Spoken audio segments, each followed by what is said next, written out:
Bonjour la classe, bonjour à vous tous. Comment vous allez? Vous vous portez bien, j'espère. Vous avez devant vous Monsieur Alpha McLeod, professeur d'histo-géo-EC. Vous savez bien que vous devez passer l'examen cette année, si vous n'êtes plus en seconde. Et du coup, l'examen se prépare déjà le premier jour. On n'attend pas les derniers moments pour courir de gauche à droite. Non, là, ça stresse et ça risque de vous faire perdre votre énergie et vos repères inutilement. Donc, commencez, je vous exhorte, vous tous qui êtes dans cette classe, de vous donner corps et âme pour qu'à la fin, tous nous puissions sourire et par vous-même, en commençant par vous-même.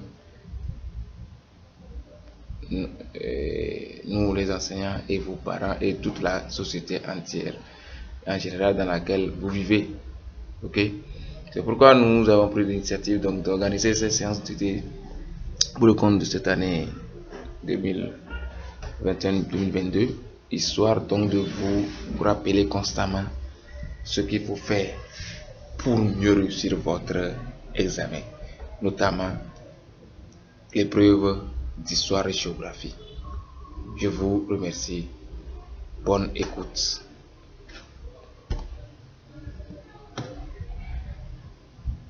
Notre épreuve porte sur deux grandes parties. La première partie, c'est l'histoire. Et ici, vous avez un texte. Donc, c'est ce qu'on appelle le commentaire du texte. Si vous avez bien suivi votre méthodologie sur le commentaire du texte historique ou bien en géographie, on vous aurait dit que quand on propose un texte, la première question généralement, c'est de situer le texte dans son contexte historique. Et là, nous avons besoin de 4 éléments pour pouvoir répondre à notre question. Le premier élément, c'est la nature du texte.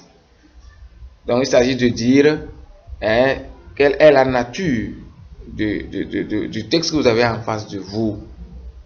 Ici, dans le cas d'espèce, c'est un extrait d'un discours. Après la nature, vous devez donner l'auteur. Et dans ce cas d'espèce, l'auteur ici, c'est Jules Ferry. Et vous devez normalement dire quelque chose sur l'auteur si vous le connaissez. Et tout le monde connaît Jules Ferry, on ne peut pas dire qu'on ne le connaît pas. Donc c'est un homme politique français, tout court. Le troisième élément de cette partie, de cette question sur le contexte historique du texte, c'est le contexte historique général. Ok? C'est-à-dire il s'agit de dire peut-être le chapitre ou la leçon dans laquelle se situe le texte, ou bien une partie de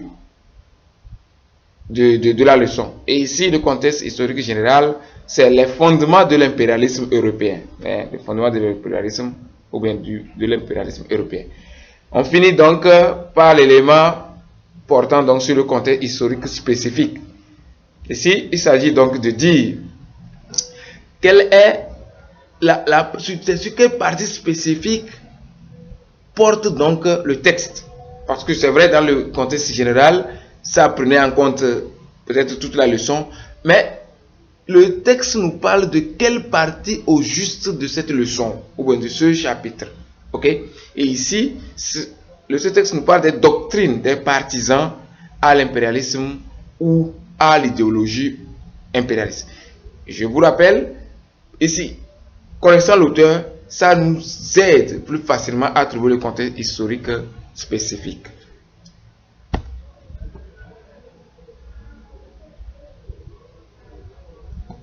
Je voulais revenir sur quelque chose. Après avoir, normalement, après avoir trouvé ces éléments-là, vous les mettez par écrit.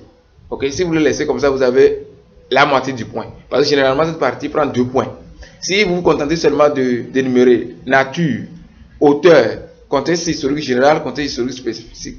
Donc, au lieu de demi, pour que ça fasse 2 points, on vous donnera 0,25, 0,25, 0,25 et ça vous revient à 1 point. Donc, vous devez maintenant reformuler tout ça là en un paragraphe, d'accord? Vous pouvez donc dire ceci, que le texte soumis à notre travail est un extrait de discours prononcé donc par Jules Ferry, homme politique français. Il a pour contexte historique général les fondements de l'impérialisme européen au XIXe siècle et plus précisément les doctrines des partisans à l'impérialisme ou à l'idéologie impérialiste. Voilà comment il faut reformuler si vous voulez avoir les deux points.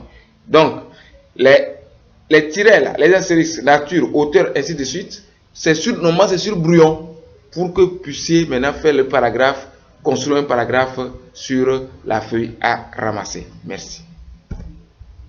La deuxième question, on voulait de vous, donc on vous demandait donc de donner les arguments avancés par l'auteur donc pour pouvoir justifier l'impérialisme français.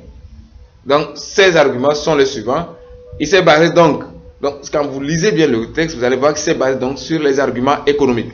Et j'ai donné des exemples et des passages du texte qui confirment véritablement qu'il parle là des arguments économiques. Donc si vous lisez le passage, les colonies sont jusqu'à le plus avantageux.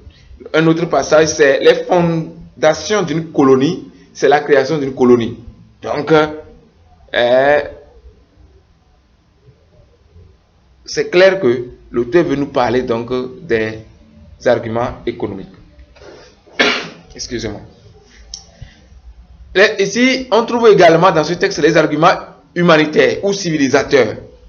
Donc, les passages qui les justifient, ou bien les passages qui justifient ces arguments, les voici.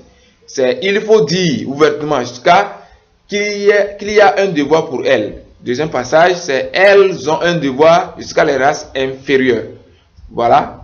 Donc, en grosso modo, on a deux grands arguments. Argument économique, argument humanitaire et civilisateur. La troisième question de ce texte, sur ce texte, donc, il s'agissait donc de définir ce que c'est que l'impérialisme. Excusez-moi. L'impérialisme, c'est donc une doctrine qui prône la domination économique, politique et idéologique des pays les plus puissants sur les peuples techniquement faibles. Voilà une définition simple donc de l'impérialisme. Ok, c'est une domination. Donc de qui? D'un peuple qui se sent fort ici, donc les Européens, sur les peuples qui étaient faibles. Surtout techniquement, il s'agit donc des Africains en l'occurrence, ou bien les peuples colonisés.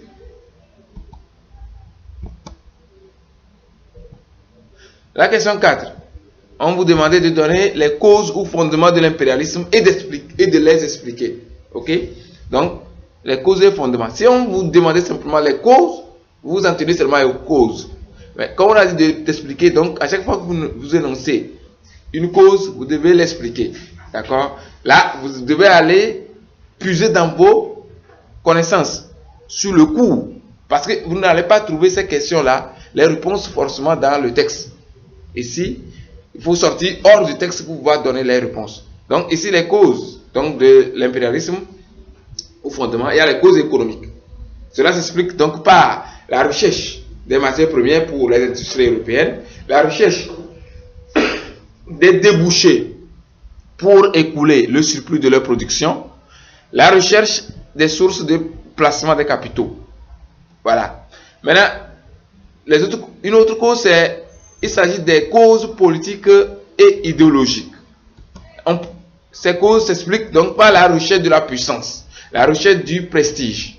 Les causes démographiques, elles s'expliquent par la recherche de l'espace vital pour le trop-plein, c'est-à-dire le surplus de la population européenne. Donc la population, les Européens cherchaient de l'espace vital pour leur population. Donc il fallait sortir de l'Europe pour venir chercher cette population et cet espace vital-là, notamment en Afrique. Les causes militaires ou stratégiques s'expliquent donc par la recherche des bases militaires, la recherche des points d'appui ou de bases de relais pour les ravitaillements des navires européens et de pouvoir contrôler donc les routes maritimes. Les causes humanitaires ou civilisatrices.